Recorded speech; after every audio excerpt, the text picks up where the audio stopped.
I want to talk to you about the pain-gain model of action. Let's say you have a choice to make in your life. Let's say you're not really sold on the options that are available to you. For instance, let's say you've got a truck that's broken down. Maybe you've put a lot of money into it, and the possibility exists that you are definitely not going to get the money back out of it. You're in a bit of a conundrum. Okay, so your truck breaks down, you've put money into it, but it's still not worth anywhere near what you paid for it plus what you put into it. So right now you're looking at definitely taking a loss. And the option that you might be considering is rehabbing the truck, investing a little bit more money into it to get a little bit more out of it, but you're still going to take a loss. Okay, so we can use the pain-gain model.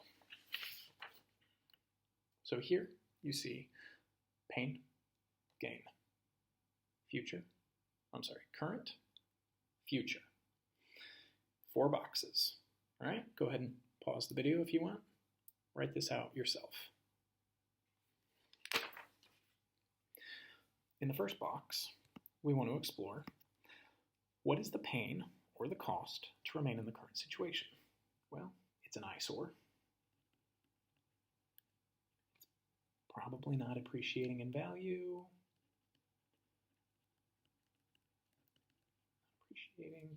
And maybe you don't want it taking space in your front yard. Maybe you don't want it taking space in your garage. You need the space. It takes up space.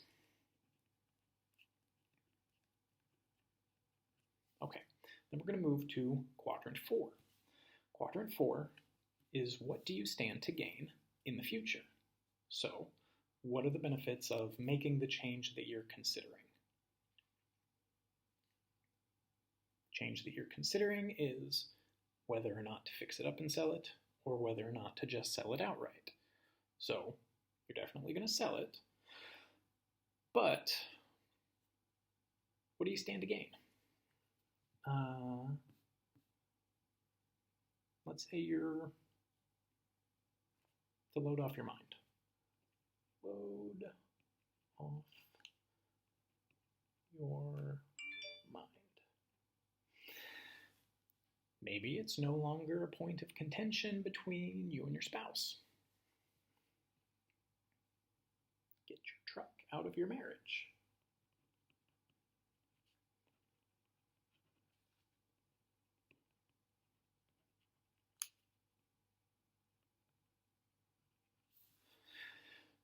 You've made a decision. You've acted decisively. Now you can move forward without holding on to it. So, get to put down a truck and move on with your life. Okay. Let's move to box 2. How do you benefit from the current situation? How do you benefit from just maintaining the status quo? So we're looking at box 2. What do you stand to gain currently? Well, what you stand to gain currently is you don't have to take a loss. Like, this is an unrealized loss up to this point. Loss is unrealized. And the possibility exists that another chip shortage could happen, whatever. Maybe the only other chip manufacturing plant catches fire again, right? And used car sales skyrocket, and suddenly you're in a position to make more money than you expected. So black swan event.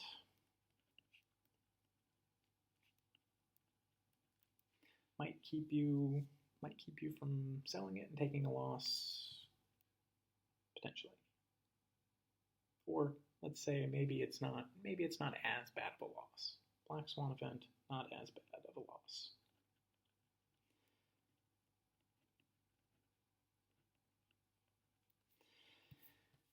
And now we'll look at block 3, future pain. what costs do you have to pay in order to make this change? What sort of obstacles do you have to face? You might have fear, you might have doubt, you might have made bad financial decisions around vehicles in the past and it bit you in the ass and you're sort of shy about repeating that. Okay, so change can be scary. Pain in the future, well, you have change to look forward to, and maybe you don't like that. Doubts about your own abilities, possibly. Doubts about whether or not this is a decision you'll regret. Right? There's regret. There's another one. Okay, so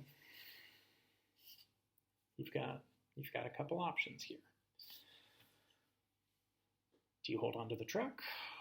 Do you let it go at a loss? Or do you invest more time and more money into it and let it go at less of a loss, but still sort of a loss? So let's bring some numbers into it. If you paid $20 for the truck, $20,000 for the truck, and you put 17 into it, plus 17, you're in 37. 37K. Let's say the truck is worth $5,000 now, but it doesn't run. You know you can get $5K for it, or if you put 3 or 4 into it, let's say 4, you can maybe sell it for 15. Okay, so if you just sell it outright for $5,000, that's $32,000 that you lose. But that's a sunk cost. You're not going to get that $37,000 back anyway, right? So that's an unrealized loss at this point, but you know you're definitely not getting it back. If you put in the 4, you also have to factor in the commitment of time and the commitment of opportunity cost. Could you be spending your time doing something else? Could you be spending that time making money instead of spending money to not lose as much? That's something to consider. Opportunity cost.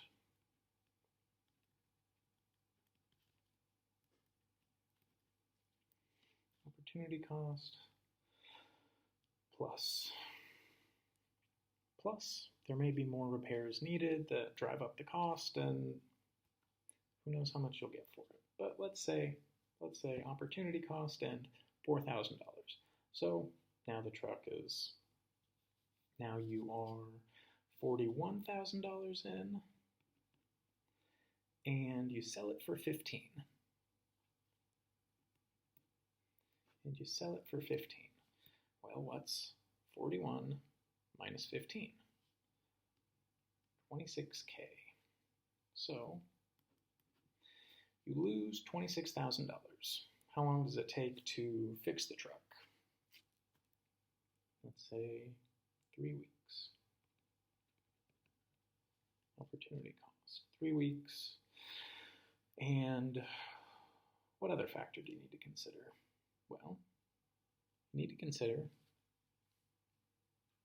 the time it takes to sell it. It's not just going to sell for $15,000 right off the bat.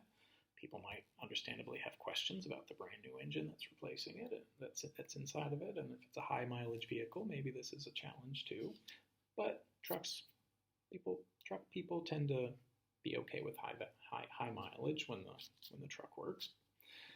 So $26,000, 3 weeks to fix it, and let's say generously 2 weeks to sell it, and maybe you list it for $16,500 and you let them beat you down to $15,000. All right, so $26,000 versus $32,000. Can you make $8,000 in 5 weeks? That's the, no, I'm sorry. Can you make $6,000 in 5 weeks? To make up for that, are you, I know you're not spending 3 solid weeks fixing the truck. I know you're not spending 2 solid weeks doing nothing but selling the truck, but are you taking time away from potentially earning as much as $6,000? If you think you would earn less than $6,000 in that 5-week period of time, maybe it's worth it. If you think that 5 weeks you could earn more than $6,000, might be worth just letting it go for 5. Something to think about.